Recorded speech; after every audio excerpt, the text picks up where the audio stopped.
Marcus Wellington stood in front of the mirror in his modest motel room, barely recognizing the man staring back at him. The reflection showed someone who looked tired, ordinary, and forgettable, exactly what he wanted.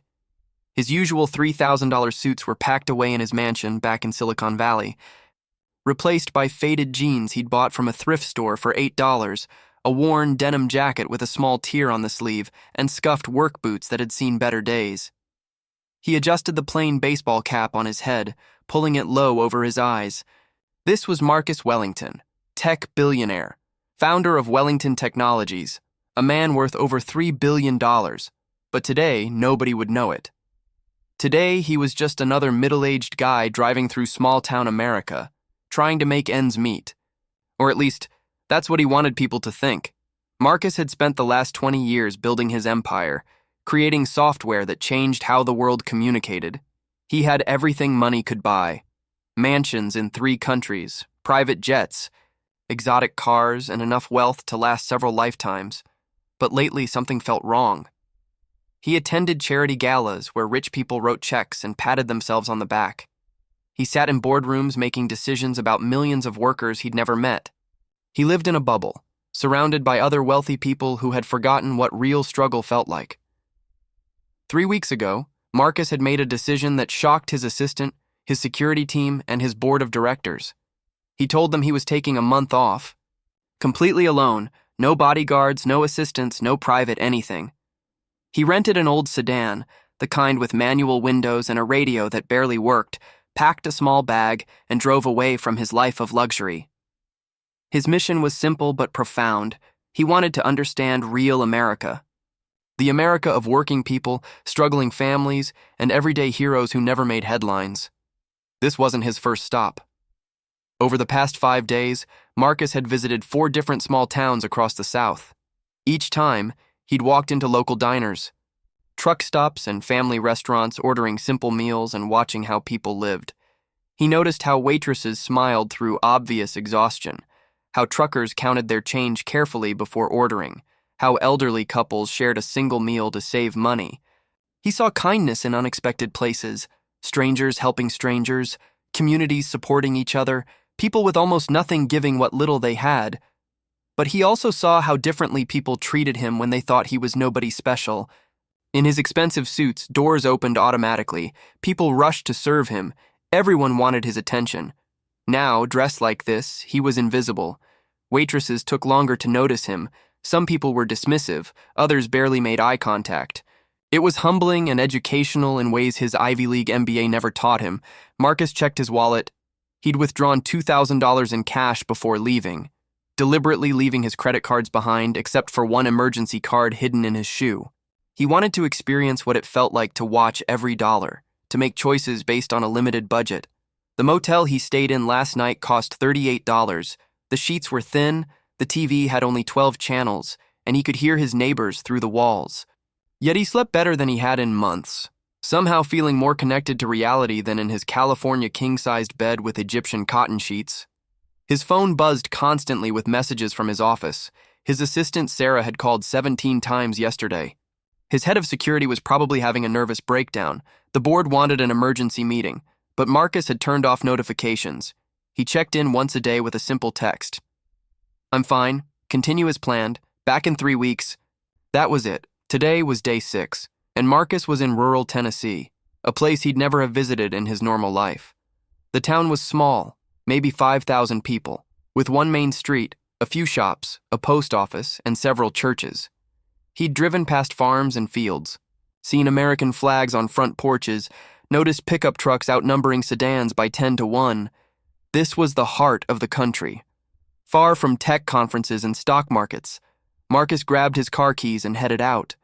The morning air was crisp and clean, smelling of pine trees and freshly cut grass. A few people walked down the street. Some nodded at him in that friendly small-town way. He nodded back, feeling a warmth he rarely experienced in his usual circles. His destination today was a diner he'd spotted last night while driving through town. The Golden Skillet Diner, with its fading paint and flickering neon sign, looked like it had been there for decades. Through the window, he could see people inside, having breakfast, reading newspapers, living their lives. Marcus took a deep breath and walked toward the door. He had no idea that in the next few hours, a simple cup of coffee and a desperate note from a struggling waitress would change everything. He didn't know that his undercover journey was about to become far more than an observation exercise. Marcus Wellington, the billionaire who had everything, was about to discover what truly mattered, and it would start with a woman brave enough to ask a stranger for help. He pushed open the diner door, a small bell jingling above his head, announcing his arrival. The bell above the door chimed softly as Marcus stepped inside the Golden Skillet diner, and immediately he was transported back in time. The interior looked like it hadn't been updated since the 1970s, with its black and white checkered linoleum, floor showing worn paths where thousands of feet had walked over the decades. Red vinyl booths lined the windows, their seats patched with duct tape in places where the material had cracked and split. The air was thick with the comforting smell of strong coffee, sizzling bacon, and something sweet. Maybe pancakes or cinnamon rolls fresh from the oven. A long counter stretched along one side of the diner, with round swivel stools bolted to the floor, their chrome bases dulled by age but still sturdy. Behind the counter, Marcus could see into the kitchen through a serving window, where an older man with a graying beard worked the grill. His movements practiced and efficient. The sizzle and pop of cooking filled the background, mixing with the low hum of conversation from the dozen or so customers scattered throughout the space. Marcus paused just inside the doorway, taking it all in. This was exactly the kind of place he'd been looking for. Authentic, unpretentious, a gathering place for real people living real lives. Nobody looked up when he entered. Nobody paid him any attention. He was just another customer, another face passing through. It was liberating. The walls were decorated with local history, framed black and white photographs of the town from different eras, some dating back to what looked like the early 1900s. There were newspaper clippings yellowed with age, announcing everything from high school football championships to the opening of the diner itself in 1962. A faded American flag hung in one corner, and next to it, a bulletin board covered with business cards, handwritten notices about yard sales and lost pets, and flyers for the local church's upcoming potluck dinner. Marcus noticed the customers as he made his way to a corner booth. An elderly couple sat near the window, sharing a plate of eggs and toast, their weathered hands occasionally touching across the table in a gesture of comfort and familiarity that spoke of decades together. 3 men in work clothes and dusty boots occupied one booth, their conversation punctuated by deep laughs, probably starting their day before heading to a construction site or farm.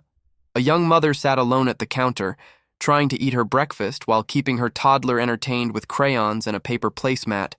2 truckers occupied separate tables, both studying route maps while mechanically shoveling food into their mouths, their minds already on the long roads ahead. In another booth, a group of 4 elderly women chatted animatedly, their weekly breakfast club meeting evident from the easy way they interrupted each other and laughed at inside jokes. This was community, Marcus thought, real human connection that money couldn't buy.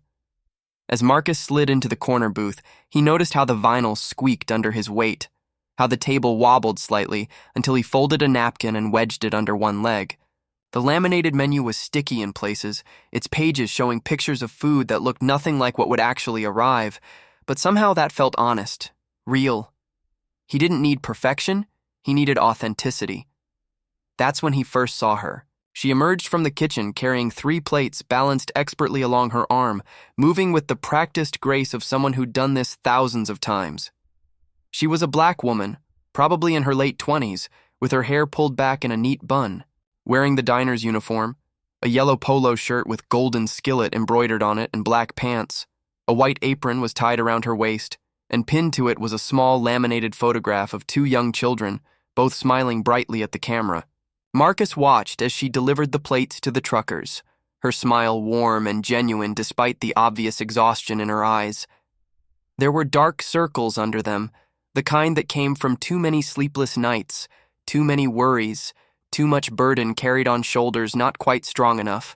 Yet she moved with purpose, checking on the elderly couple, refilling coffee cups without being asked, bending down to compliment the toddler's crayon drawing. It was the way she carried herself with dignity, despite the humble work. Maybe it was how her smile seemed to cost her something, like she was fighting to maintain it against some invisible weight. Or maybe it was because she reminded him of his own mother, who had worked multiple jobs to raise him, who had smiled through exhaustion and worry, who had sacrificed everything so he could have opportunities she never had. Shanice made her way toward his booth. Pulling a notepad from her apron pocket as she got closer, Marcus noticed other details. Her wedding ring was simple, probably inexpensive, but worn with obvious pride. Her shoes were worn down at the heels, practical but clearly past their prime. Her hands showed the redness and small cuts of someone who worked hard, who washed dishes and cleaned tables and never stopped moving. "Good morning, hun," she said, her voice carrying a slight southern accent that was warm like honey. "What can I get started for you today? Coffee, orange juice?" "Something to eat." Marcus looked up at her, meeting her eyes for just a moment before looking back down at the menu, staying in character as the quiet, unremarkable stranger. "Just black coffee." "Please," he said softly, his voice deliberately flat. "Unassuming. You sure that's all? We've got some real good breakfast specials today. 2 eggs any style, bacon or sausage, hash browns and toast for just $5.99, Shanice offered. Her sales pitch gentle, not pushy. "No, thank you." "Just the coffee," Marcus repeated. Something flickered across Shanice's face. Not disappointment exactly, but perhaps recognition that this was another customer watching their budget. Another person for whom even $5.99 might be too much. She nodded, understanding, her smile never wavering. "Coming right up, sweetheart." As she walked away, Marcus settled back in his booth and did what he'd been doing for days. He watched, observed, and tried to understand the world he'd been so disconnected from. He had no idea that within the hour everything would change. He had no idea that Shanice Carter was about to do something that would stop his heart and redirect both their lives forever. Shanice returned moments later with a steaming pot of coffee and a thick ceramic mug that had probably served thousands of customers over the years. She poured carefully, the dark liquid filling the cup with that rich aroma that Marcus had always associated with early mornings and new beginnings. "You let me know if you need anything else," she said, setting down 2 small containers of cream even though he'd ordered it black. Just in case he changed his mind, Marcus nodded his thanks. Wrapping his hands around the warm mug from his corner booth, Marcus had the perfect vantage point to observe the entire diner, and more specifically, to watch Shanice as she worked. He told himself he was simply doing what he'd been doing all week, studying how ordinary Americans lived and worked, but there was something about this particular waitress that held his attention in a way the others hadn't. Maybe it was that bone-deep exhaustion he recognized, or maybe it was something else entirely. Over the next 45 minutes, Marcus barely touched his coffee as he watched Shanice navigate her shift. She moved with efficiency, but it was the efficiency of someone running on fumes, pushing through sheer willpower rather than energy. She refilled coffee cups before customers had to ask, cleared plates the moment people finished eating, and always wore that smile. But Marcus noticed what others might miss, the way she paused for just a second before lifting heavy trays, as if gathering strength, the way her hand occasionally went to her lower back when she thought no one was looking, the slight limp in her left leg that became more pronounced as the morning wore on. A new customer arrived, a middle-aged man in a business suit who looked out of place in the working-class diner. He snapped his fingers at Shanice when she didn't immediately notice him, and Marcus's jaw tightened. He watched as Shanice turned, that smile never faltering, and approached the man with the same warmth she'd shown everyone else. The man ordered curtly, didn't say please or thank you, and went back to typing on his phone. Shanice took it all with grace. Marcus wanted to say something, to call out the rudeness, but he remained silent, observing. What struck Marcus most was how Shanice treated every single customer with genuine kindness. The elderly couple received extra attention. She cut the husband's pancakes without being asked because his hands shook with what looked like Parkinson's disease. The young mother got her meal comped when her credit card was declined. Shanice quietly paying for it herself and telling the embarrassed woman the computer was just acting up. The construction workers got hearty portions and extra coffee, and she laughed at their jokes even though Marcus could tell she'd probably heard them 100 times before. During a brief lull, the manager, a portly man in his 50s with a stained apron, came out from the kitchen. "Shanice, take your break. You've been on your feet for 4 hours straight," he said. "Not unkindly. I'm okay, Jimmy. Really. Let me just finish up this section," Shanice replied. "Already moving toward another table, girl. You're gonna work yourself into the ground." "Go sit down for 15 minutes, Jimmy insisted. But Shanice was already taking an order from a newly arrived family, her notepad out, her attention fully on the excited children choosing between chocolate chip and blueberry pancakes. Jimmy shook his head and returned to the kitchen, clearly having fought this battle before and lost. Marcus understood that desperation.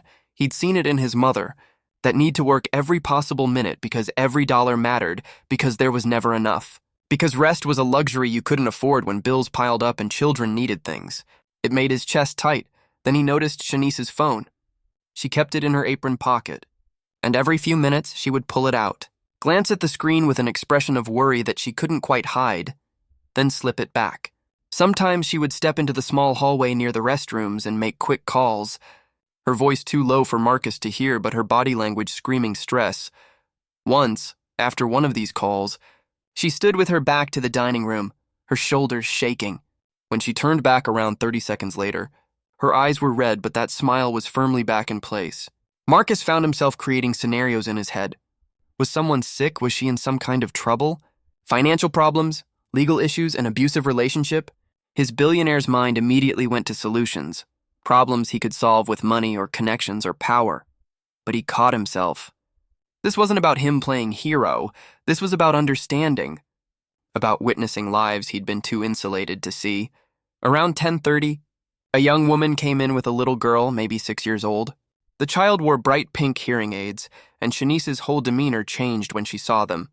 Her face lit up with genuine joy, not the professional warmth she showed other customers, but something deeper. She hurried over, crouching down to the little girl's level. From his booth, Marcus couldn't hear their conversation, but he saw Shanice signing to the girl, American Sign Language mixed with spoken words. The little girl signed back enthusiastically, and they shared a moment of pure connection. The young woman with the child, maybe a sister or friend, leaned in to whisper something to Shanice. And immediately Shanice's expression changed. The joy drained away, replaced by something that looked like fear or despair. She glanced at the little girl, then back at the woman, shaking her head slightly as if in denial of something terrible. After they left, Shanice stood at the window watching them go, her hand pressed against the glass. That's when Marcus saw her cry, really cry. Not the quick tears she'd wiped away before, but silent sobs that shook her whole body. She stood there for maybe 20 seconds, her professional mask completely dropped, before the bell above the door chimed with new customers and she physically straightened her spine, wiped her face with her apron, and turned around with that smile back in place. Marcus felt something shift inside him. This wasn't just observation anymore. This was witnessing someone in real crisis. Someone fighting a battle he couldn't see but could sense in every weighted movement, every forced smile, every stolen moment of grief. He looked down at his coffee, now cold, and made a decision. He would stay, he would watch, he would wait. Something told him that whatever was happening with Shanice, whatever burden she carried, was about to intersect with his journey in a way he couldn't yet understand. He raised his hand and caught her attention. "Could I get a refill?" "Please." Shanice approached with the coffee pot, her smile perfect, her pain invisible to anyone not really looking. "Of course, hun. Anything else I can get you?" Marcus looked at her, really looked at her, and saw in her eyes the same determination his mother had worn like armor. "No thank you, just the coffee," as she poured. Her hands trembled slightly, so slightly that most people wouldn't notice. But Marcus noticed everything now. He had no idea that in just a few minutes, Shanice would do something that would change both their lives forever. He didn't know that courage and desperation were about to collide in the form of a folded piece of paper. He simply waited, watching the woman who refused to break, wondering what it would take for her to finally ask for help. Marcus had been sitting in the corner booth for nearly an hour and a half now, nursing his second cup of coffee and pretending to read a local newspaper he'd picked up from the rack near the door. The lunch rush was beginning to build, more customers filtering in, and Shanice was moving even faster than before. Her limp was more pronounced, her smile a little more strained, but she never slowed down, never complained, never stopped. He'd ordered a piece of apple pie around 11 o'clock. Not because he was hungry, but because he felt guilty taking up booth space with just coffee. The pie was homemade, probably baked that morning, and surprisingly good. He ate slowly, making it last, watching the rhythm of the diner like someone studying a complicated dance. There was beauty in it, he thought, in the way Shanice and the other waitress, an older white woman named Dolly, according to her name tag, moved around each other without collision. how they communicated with glances and subtle gestures, how they supported each other during the rush. But Marcus kept coming back to Shanice. Something was building in her. He could sense it. She kept glancing his way, not directly at him, but in his general direction, as if she was working up courage for something. Several times she started walking toward his booth with apparent purpose, then seemed to change her mind and veered off to check on other tables instead. It was the behavior of someone wrestling with a decision, someone standing at the edge of a cliff trying to decide whether to jump. Marcus wondered if she'd noticed him watching her. Maybe she thought he was some kind of creep. He tried to make himself less obvious, focusing more on the newspaper, but his peripheral vision tracked her movements. He couldn't explain why he felt so invested in this stranger's story, why her obvious pain had worked its way under his skin. Maybe it was because he'd spent so many years disconnected from this kind of raw, genuine struggle. In his world, problems were solved with phone calls and wire transfers. Nobody suffered in silence when you had unlimited resources, but here, in this small-town diner, suffering quietly seemed to be a requirement for survival. Around noon, Shanice disappeared into the kitchen for several minutes. Marcus heard raised voices, not quite an argument, but an intense discussion, though he couldn't make out the words. When she emerged, her eyes were redder than before, and she went straight to the restroom. She came out 5 minutes later with fresh makeup attempting to cover the evidence of tears, but her hands were shaking visibly now. The lunch crowd was at its peak, every booth and table was full, and a few people waited near the door for seats to open up. Shanice moved through it all like a machine running on its last bit of power. Taking orders, delivering food, refilling drinks, clearing tables. The mechanical smile never left her face, but it had stopped reaching her eyes entirely. Marcus checked his watch. He should probably leave. Free up the booth for customers who would order more than pie and coffee. But something kept him planted in his seat, some instinct that told him to wait. That something important was about to happen. He'd learned to trust these instincts in business. They'd made him billions. Now he trusted them in this. Finally, around 12:30, Shanice approached his table with the check. Her movements were slower now, more deliberate, as if every step required conscious thought.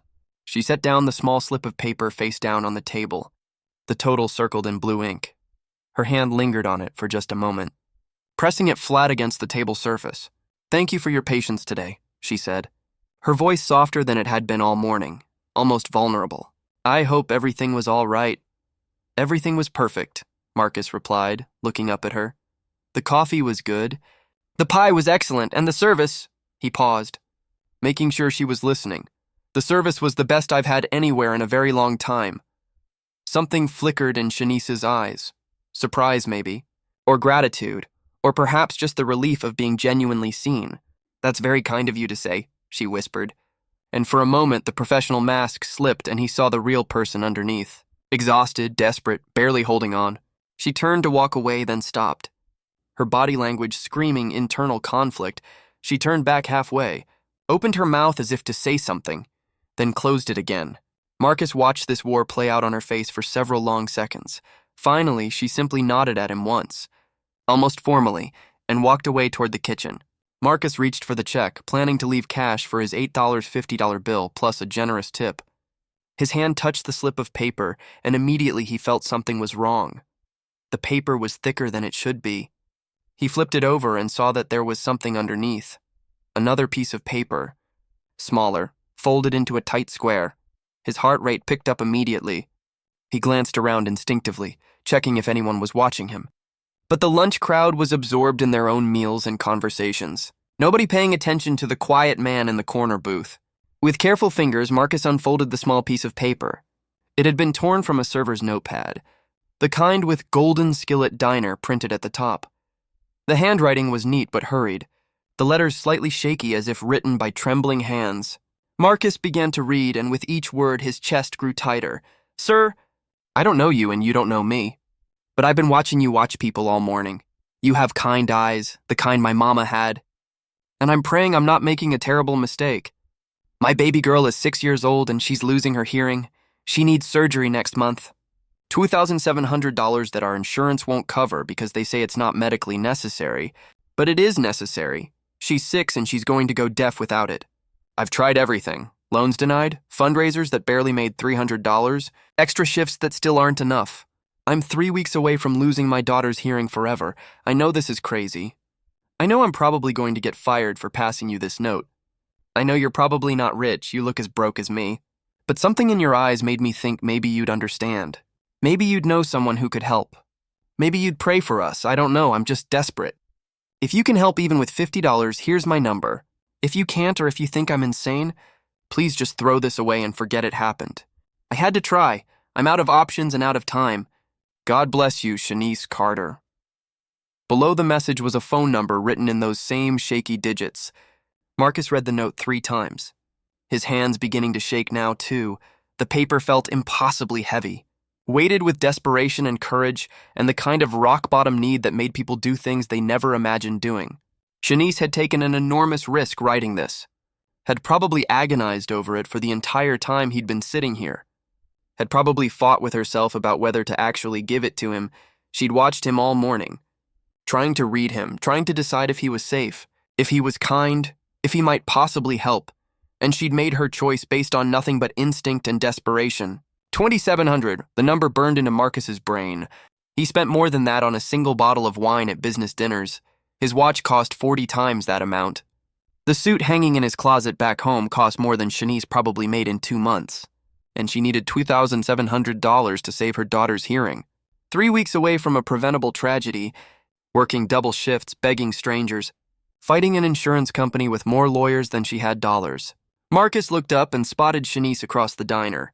She was taking an order from a table of businessmen, her back to him, but he could see the tension in her shoulders, the way she kept herself angled so she could see his booth in her peripheral vision.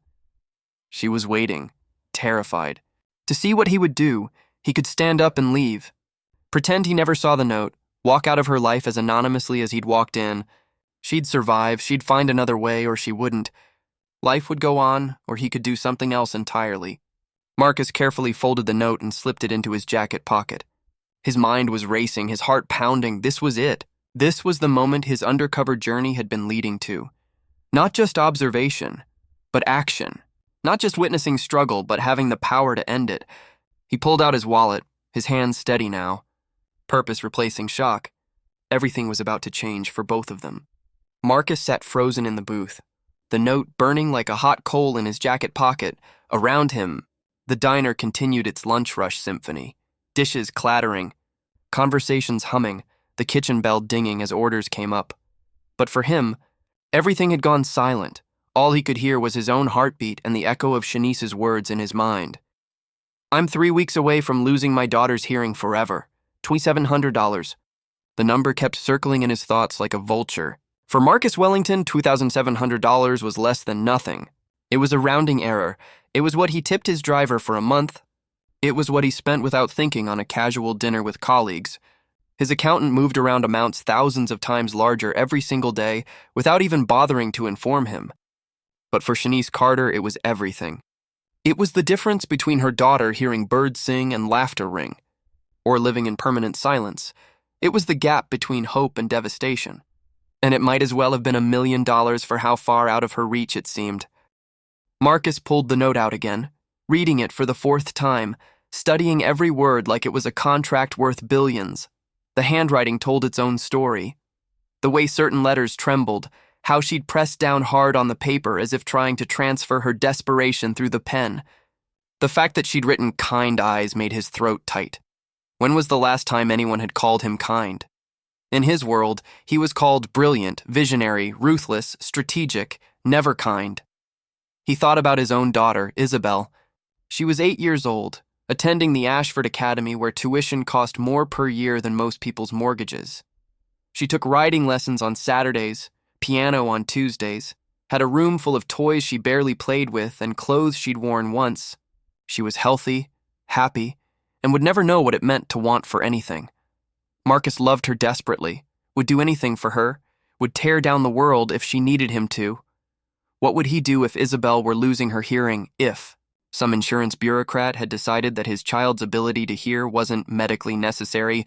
He'd burn their building down. He'd buy the entire insurance company just to fire everyone involved.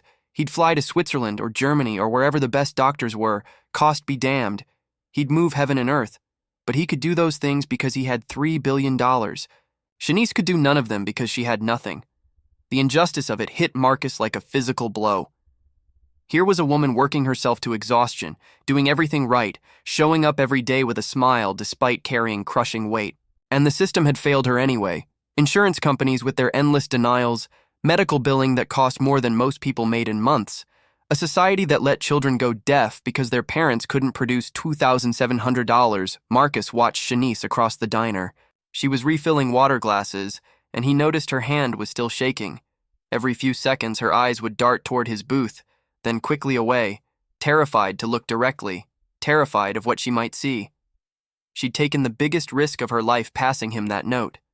Had probably spent the last 20 minutes in absolute agony, wondering if he was disgusted, if he'd tell her manager, if she'd just destroyed her own life in a desperate gamble. And the worst part, Marcus realized, was that she'd written, "You look as broke as me." She'd given the note to someone she thought was just as poor as she was, someone who probably couldn't help. She wasn't looking for a billionaire savior. She was just looking for another human being who might understand, who might know someone, who might offer even $50 toward an impossible goal. She'd chosen him not because she thought he was rich, but because she thought he was kind. That broke something in Marcus's chest. He'd spent the last week playing poor, pretending to understand struggle, observing poverty like it was a nature documentary. But this wasn't some academic exercise anymore. This wasn't observation. This was a 6-year-old little girl who smiled with bright pink hearing aids in the photograph on her mother's apron. This was real and immediate, and he had the power to fix it right now, today, this moment. But how? That was the question that paralyzed him. If he just walked up and offered to pay for the surgery, Shanice would have questions. How did he have $2, $700 in cash? Why would a stranger who ordered only coffee and pie be carrying that kind of money? She'd be suspicious, maybe scared. She might think he was dangerous, might think he wanted something in return. And if he revealed who he really was, everything would change. The story would get out. Media would descend. It would become about him, the generous billionaire, rather than about her, the desperate mother. His entire undercover journey would be exposed. His quiet mission to understand real America would turn into a circus. But did any of that matter compared to a child's hearing? Marcus pulled out his phone, ignoring the 17 missed calls from his office. He opened his banking app and looked at his accounts. Money that existed only as numbers on a screen. Abstract and meaningless until moments like this when it could become something real, something life-changing. He could wire the money anonymously, but that would take time, and Shanice had written that she had 3 weeks. What if there were complications? What if the deadline was actually sooner? What if anonymous money scared her or seemed suspicious? He could write a check, but checks had names on them. His name, Marcus Wellington. She'd Google it within seconds. He could, "Sir, is everything all right?" Marcus looked up sharply. Shanice stood beside his booth, her empty coffee pot hanging from one hand like she'd forgotten she was holding it. Her eyes were red-rimmed and terrified, searching his face for judgment, for disgust, for anger. She started, her voice breaking. "I'm so sorry, I shouldn't have. That was completely inappropriate. I don't know what I was thinking. Please just forget it. Please don't tell Jimmy. I need this job. I can't lose this job too. I'm so sorry." She was rambling, words tumbling out in a rush of panic and regret. Her free hand reached toward his table as if to snatch back the note that was now in his pocket. Tears were forming in her eyes. And Marcus realized she thought he was sitting here in silence because he was appalled, because he was deciding how to report her. In that moment, watching this woman who'd been so strong all morning finally break, watching her apologize for having the courage to ask for help, Marcus Wellington made his decision. He wasn't going to wire money anonymously. He wasn't going to write a check and leave. He wasn't going to stay hidden behind his disguise while someone suffered because of pride or fear or his own comfort. He was going to tell her the truth. "All of it, Shanice," Marcus said quietly, his voice steady and calm. "I need to talk to you privately. Is there somewhere we can go for just 5 minutes?" She looked confused now, the panic shifting to uncertainty. I'm working. I can't really—" "Please," Marcus interrupted gently. "It's important. I promise you're not in trouble. I promise I'm not angry. But we need to talk, right now." Something in his tone must have convinced her, because she nodded slowly. The break room, in the back. Give me 2 minutes to tell Jimmy. She walked away quickly, and Marcus saw her speak briefly to the manager, who looked over at Marcus with slight suspicion but nodded. Shanice disappeared through the kitchen door. Marcus stood up, his legs unsteady beneath him. His hands found the note in his pocket. Touching it like a talisman, he'd come on this journey to understand real America, to see how the other half lived, to reconnect with the struggles he'd left behind. He'd found something bigger. He'd found purpose. Marcus walked toward the kitchen, toward the break room, toward a conversation that would change 2 lives forever. In his pocket was a desperate plea from a stranger. In his bank account were billions that had always felt slightly hollow. It was time to bridge that gap. It was time to stop observing and start acting. It was time to tell Shanice Carter that sometimes miracles came disguised as quiet strangers in corner booths. The kitchen door swung open under his hand, and Marcus stepped through, ready to reveal everything, ready to help, ready to prove that kindness still existed in a world that often felt cruel. Behind him, the diner continued its lunch rush, customers eating and talking and living their lives, completely unaware that in the small break room in the back, something extraordinary was about to happen. Something that started with a note and would end with hope. The break room was barely larger than a closet, with cinder block walls painted a dingy beige that had probably been white decades ago. A small folding table sat in the center with 4 mismatched chairs around it, their metal legs scratched and uneven. In one corner stood an ancient refrigerator that hummed and rattled like it might die any second, and next to it, a coffee maker with a cracked pot.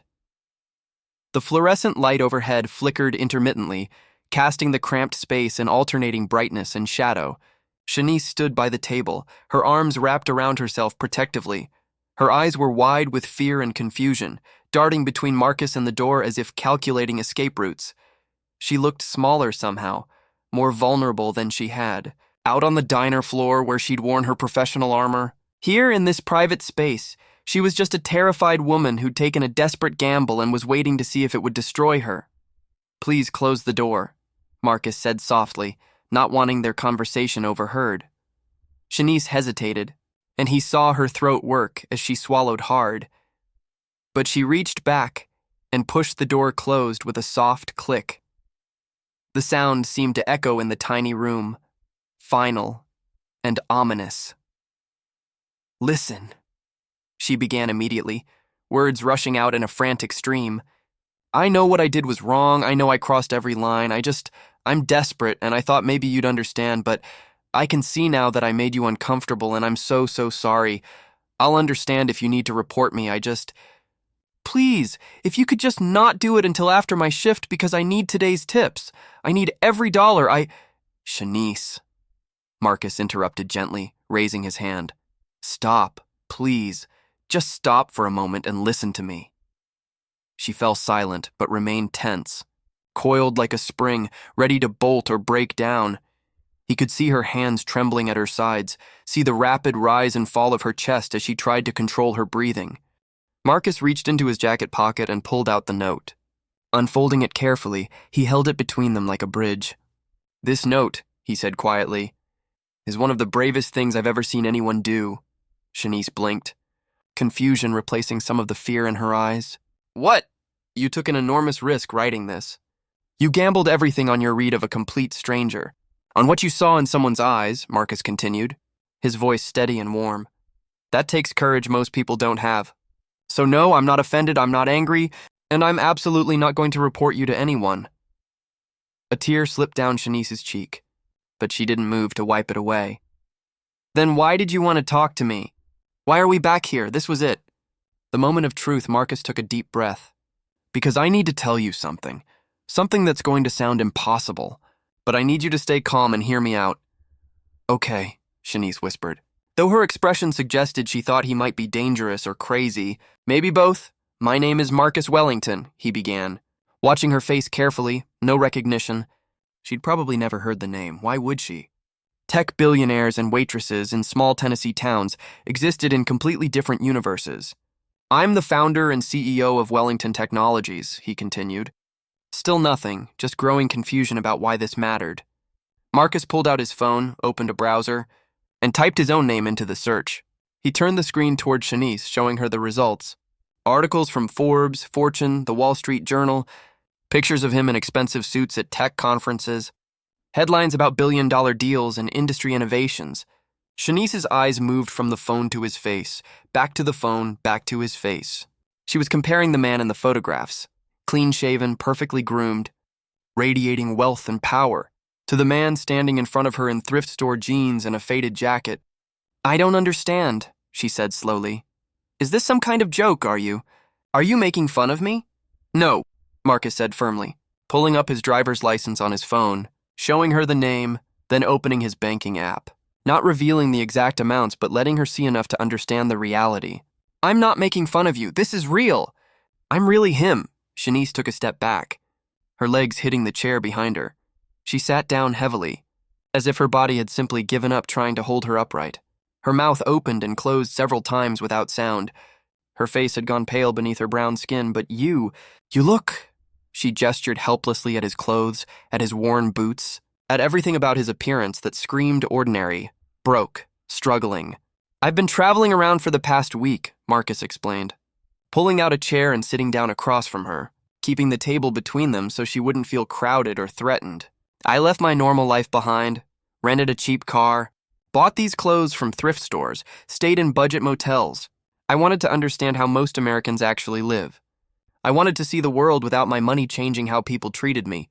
You were pretending to be poor," Shanice said, and there was something sharp in her voice now, something that might have been anger.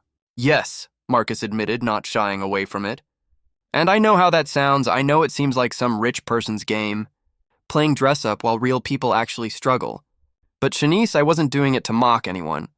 I was doing it because I'd lost touch with reality. I'd forgotten what most people's lives were like. So you were doing..." "What? Research?" The anger was definitely there now, cutting through her shock. "Testing us? Watching us like we're animals in a zoo." Marcus felt the accusation land, and it hurt because it wasn't entirely wrong. "Maybe at first," he said honestly. "Maybe that's how it started. But it stopped being research the moment I walked into this diner. The moment I saw you." "Saw me," Shanice repeated flatly. "Saw you working yourself to exhaustion with a smile on your face. Saw you treating everyone with kindness even when they didn't deserve it. Saw you crying when you thought no one was watching." Marcus leaned forward, his voice intense now, passionate. "I saw my own mother, Shanice, 25 years ago. She was you, working multiple jobs, never sleeping, fighting every day just to keep us afloat. She died when I was 19. Worked herself literally to death trying to give me a better life." Shanice's anger softened slightly, but she still looked wary, guarded. "And then you gave me this note," Marcus continued, touching the paper on the table between them. "You took a risk on a stranger you thought was as broke as you are. You weren't looking for a billionaire to save you. You were just looking for another human being who might understand, who might help even in the smallest way." $2,700, Shanice whispered, fresh tears spilling down her face now. "That's all I need. That's all standing between my baby and permanent hearing loss, and I can't get it. I've tried everything. Loans, credit cards, fundraisers, extra shifts. I've begged the insurance company. I've talked to charity organizations. I've done everything except..." Her voice broke. "Except beg strangers in a diner." "You didn't beg," Marcus said firmly. "You asked. There's a difference. Begging is giving up dignity. Asking is showing courage." They sat in silence for a moment, the fluorescent light flickering overhead, the refrigerator humming its death rattle. Outside the door, the sounds of the lunch rush continued. The normal world carrying on while inside this small room, everything was changing. "Why are you telling me this?" Shanice finally asked, her voice small and broken. "Why reveal who you are? You could have just left. Could have sent money anonymously, could have stayed hidden." Marcus looked at her directly, meeting her eyes with complete honesty. "Because I'm tired of hiding. Because you deserve to know who you asked for help.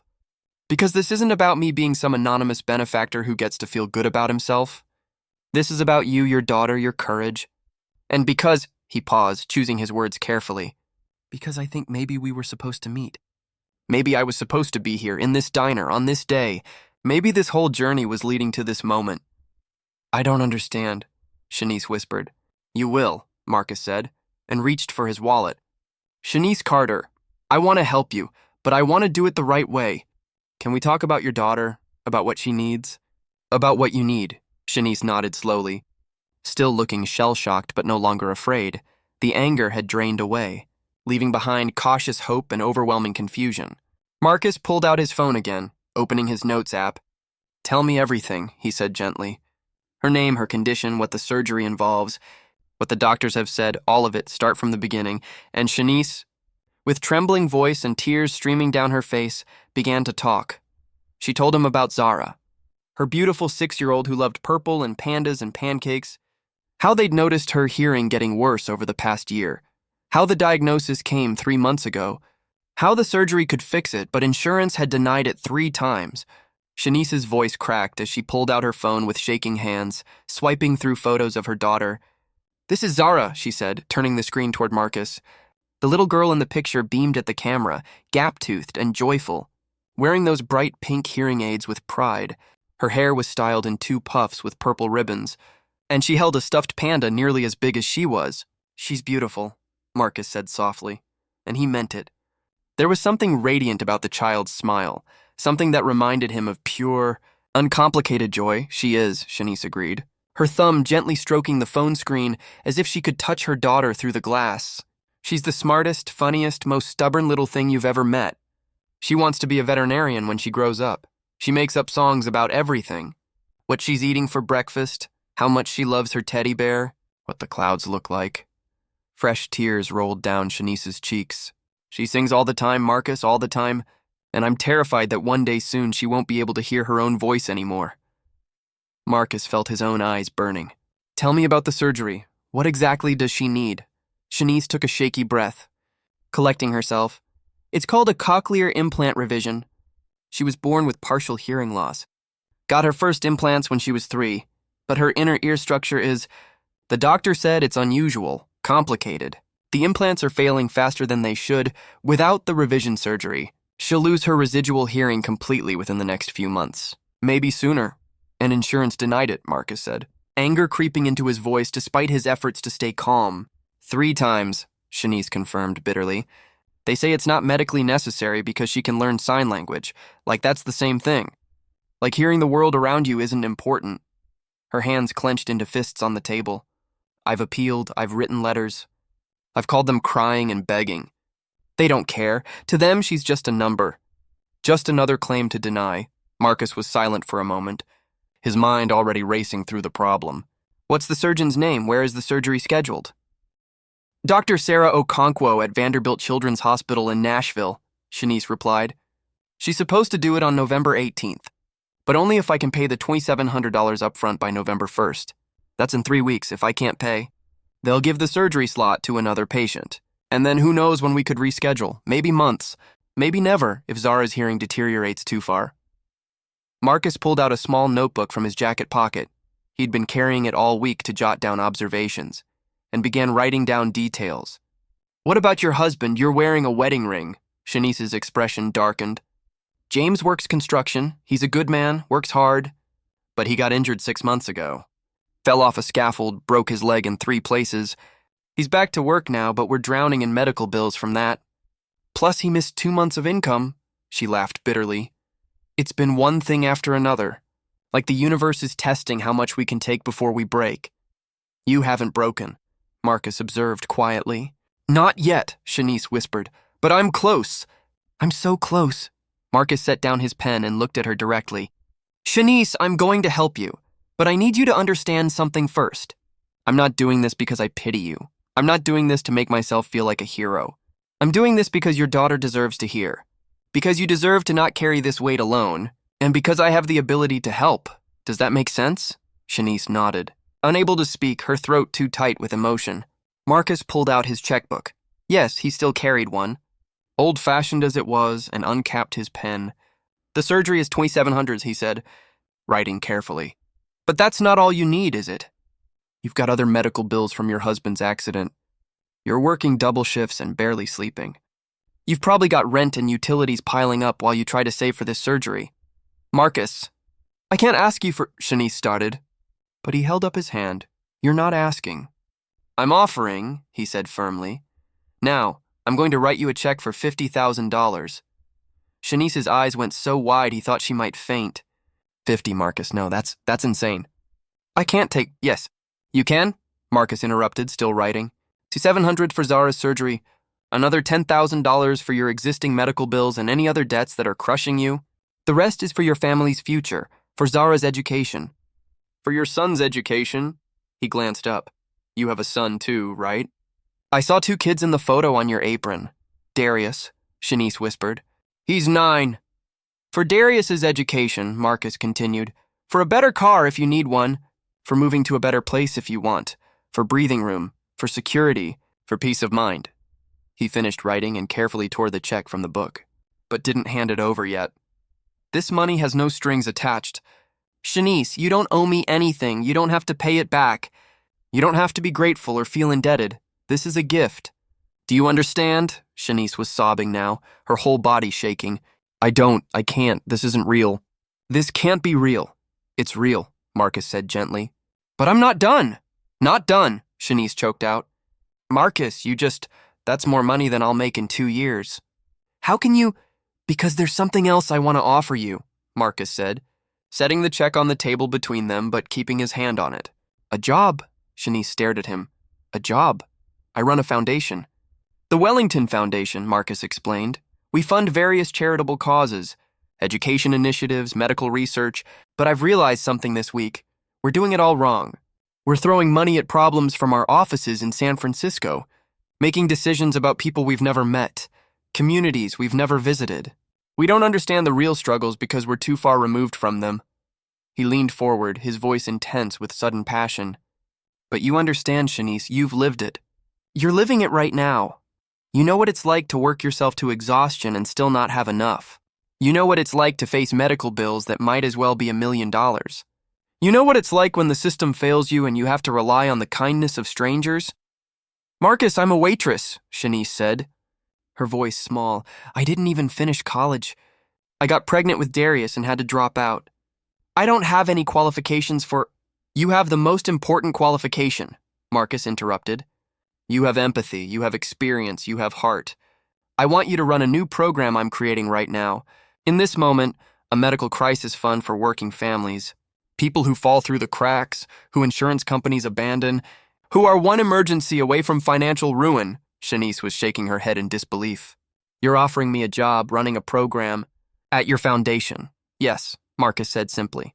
The salary would be $85,000 a year to start, with full benefits, health insurance that would cover your whole family, including Zara's ongoing medical needs. You'd work from home mostly with occasional travel, flexible hours so you can be there for your kids. Your job would be to find people like yourself, families in crisis, and help them. You'd have a budget of several $1 million and the authority to approve grants up to $25,000 without even asking. Me? The break room fell silent except for the hum of the dying refrigerator and Shanice's ragged breathing. She stared at Marcus like he'd grown a second head, like he was speaking a language she couldn't quite comprehend. Why? She finally whispered. Why me? You don't know me. We just met. Because you slipped a note to a stranger you thought was broke, Marcus said, his voice thick with emotion. Because you saw kind eyes and took a leap of faith. Because you've been strong for so long, but you were brave enough to ask for help. Because my mother was you. 25 years ago, and nobody helped her. She died because she wouldn't stop working, wouldn't slow down. Wouldn't ask, he had to pause, collecting himself.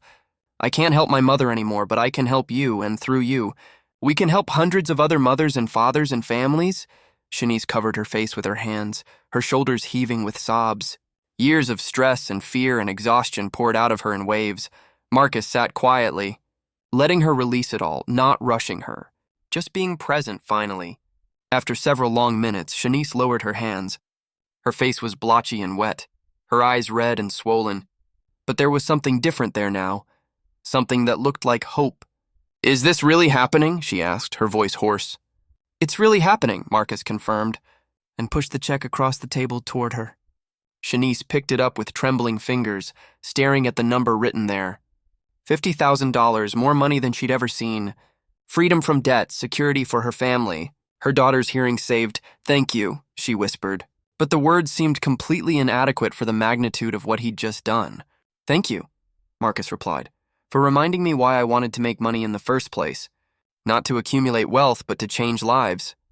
You've given me a purpose I'd lost, Shanice. They sat together in that cramped break room, two people from completely different worlds whose paths had crossed in the most unlikely way, bound now by a simple note and an extraordinary gift. Outside, the lunch rush continued, customers unaware that miracles still happened, that kindness could exist between strangers, that sometimes asking for help was the bravest thing you could do, and that sometimes saying yes was the most powerful response in the world.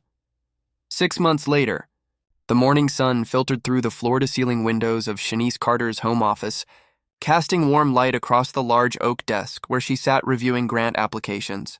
The desk was covered with folders, each one representing a family in crisis, a story of struggle, a life waiting to be changed. On the wall behind her hung a framed photograph of Zara, taken 3 weeks after her surgery. Laughing with her mouth wide open, eyes squeezed shut in pure joy. The pink hearing aids were still there, but now they worked perfectly, allowing her to hear every beautiful sound in the world. Shanice picked up her coffee mug, a gift from Marcus with Director of Medical Crisis Fund printed on it, and smiled at the organized chaos surrounding her. Her new life still felt surreal sometimes, like she might wake up back in that tiny apartment, back to double shifts and drowning debt, back to that suffocating desperation. But no, this was real. The comfortable chair beneath her, the quiet house in a safe neighborhood, the security of knowing her children's futures were protected, all real. Her phone buzzed with a text from Marcus. Board meeting at 2 p.m. Your presentation on the quarterly numbers is going to blow them away. Proud of you, Shanice typed back. Still nervous? These people have actual degrees and experience. They have credentials, Marcus replied immediately. You have wisdom, there's a difference. See you at 2. She set down her phone and returned to the application in front of her. The Patterson family from Ohio, their teenage son needed a specialized surgery for a rare bone condition. Insurance had denied it, calling it experimental. The parents had already sold their car, taken out loans, and were considering selling their house. The request was for $18,500. Shanice read through their story carefully, noting the medical documentation, the letters from doctors, the desperate timeline. She saw herself in every word, saw the same fear she'd felt, the same exhaustion, the same impossible choice between financial ruin and a child's health. Her hand moved without hesitation, typing up the approval. The money would be wired within 24 hours. That made 48 families this month. 207 since the program launched. Over $4 million distributed to people who had nowhere else to turn. But it wasn't just about the numbers. Each approval represented a mother who could sleep at night, a father who didn't have to work 3 jobs, a child who could get the care they needed, real people, real lives, real hope. The program had grown beyond anything Shanice had imagined. After Marcus announced the Medical Crisis Fund at a press conference, telling Shanice's story with her permission, the response had been overwhelming. Other billionaires had stepped forward with matching donations. Corporations had contributed. Everyday people sent $5 and $10 donations. The fund had swelled to over $12 million, with more coming in monthly. But the money wasn't even the most important part. Shanice had built a network. She'd recruited former nurses, social workers, and other people who understood struggle from the inside. Together, they didn't just hand out checks. They connected families with resources, helped them navigate insurance appeals, found them support groups and counseling. They treated people with dignity, not pity, with respect, not charity. The phone rang. Shanice answered, Medical Crisis Fund, this is Shanice. Hi, I got your number from a flyer at the hospital, a woman's voice said, shaky and uncertain. I don't know if I qualify. But my daughter needs... Take your time, Shanice said gently, her tone warm and patient. Tell me what's happening. I'm here to listen. As the woman poured out her story, another impossible medical bill, another insurance denial, another family drowning. Shanice took notes and made encouraging sounds. She'd received hundreds of these calls now, and each one still touched her heart. Each one reminded her why this work mattered. After the call, Shanice walked down the hallway to check on her kids. Darius sat at the kitchen table doing homework. His tongue stuck out in concentration as he worked through math problems. Zara was in the living room, singing loudly while building an elaborate tower out of blocks. Her voice was strong and clear and perfectly on key. She was taking voice lessons now. Her teacher said she had real talent, Mama. Listen to my new song, Zara called out when she noticed Shanice watching. Zara launched into an improvised melody about pandas eating pancakes, her hands conducting an invisible orchestra, her whole body moving with the music. Shanice felt tears prick her eyes. 6 months ago, she'd been terrified she'd never hear this sound again.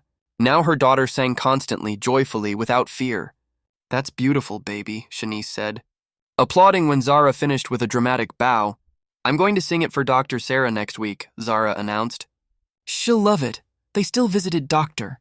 Okonkwo regularly for checkups. The surgeon had become a friend, marveling at how Zara's case had transformed not just one life, but hundreds. She'd even started referring her own patients who couldn't afford care to Shanice's program. That afternoon, Shanice dressed carefully for the board meeting. Wearing a professional Navy suit that Marcus had insisted she expense to the foundation, she still felt like an imposter sometimes, walking into rooms full of wealthy, educated people. But Marcus always reminded her that she belonged there more than anyone, because she understood what they were trying to fix.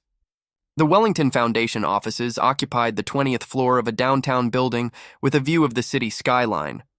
Shanice took the elevator up, greeting the receptionist, a young woman named Anna, who Shanice had personally hired after learning she was supporting her family on minimum wage.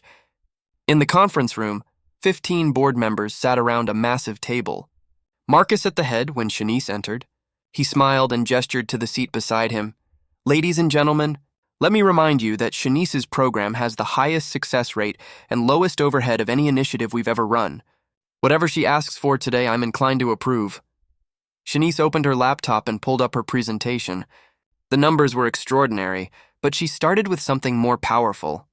"I want to tell you about Emma Rodriguez," she began. 3 months ago, she was a waitress in Arizona. Her son needed heart surgery. Insurance denied it. She called us at 2 a.m. sobbing, saying she didn't want to live anymore if she couldn't save her child.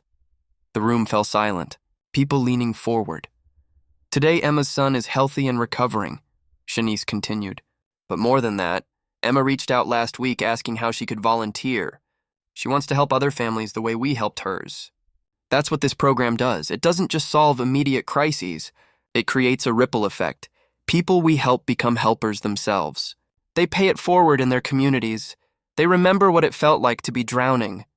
And they reach out hands to pull others to safety." Shanice clicked through slides showing statistics, testimonials, photos of families they'd helped. But she focused on the human stories, the real impact by the end. Several board members were wiping their eyes. "So here's what I'm proposing," Shanice said. Approaching her big ask, "We expand nationally. We hire 10 regional directors, people with backgrounds like mine, people who've lived through struggle. We triple our budget, and we create a sister program focused on preventing medical debt before it becomes crisis, helping families navigate insurance, teaching them their rights, connecting them with resources before they're desperate." The board approved it unanimously. After the meeting, Marcus pulled Shanice aside. "You know the diner wants to put up a bigger plaque," he said, grinning. "Something about where miracles happen," Shanice laughed. "Jimmy calls me every week to update me on gossip. He says business has tripled since the story got out. People come from 3 states away just to eat where it all happened." "Good," Marcus said. "That diner deserves success too, so does Jimmy. Has he accepted your offer to fund his expansion yet?" "He's thinking about it," Shanice replied. "You know how proud he is." They walked to the elevator together, and Marcus paused before pressing the button. "Shanice, I need you to know something. That day in the diner when you gave me that note, you saved me as much as I saved you." "Marcus," Shanice started. But he shook his head. "I was lost," he continued. "I had everything and nothing. Money without purpose, success without meaning. You gave me a reason to use my resources for something real, something that matters. So thank you for being brave enough to ask a stranger for help, for trusting your instincts, for taking a risk on kind eyes." Shanice pulled the original note from her purse. She carried it everywhere, folded and worn now, a reminder of the worst and best day of her life. "I keep this to remember," she said softly. "To remember what desperation feels like. To remember that the people calling us aren't statistics. They're human beings standing at the edge. And to remember that sometimes the bravest thing you can do is admit you can't do it alone." Marcus nodded, understanding completely as Shanice drove home that evening, past the nice houses in her safe neighborhood, toward her children who were healthy and happy and secure. She thought about the cosmic accident that had brought her and Marcus together. What if he'd chosen a different diner? What if she'd been too scared to write that note? What if he'd been offended instead of moved? But he had chosen that diner. She had found the courage.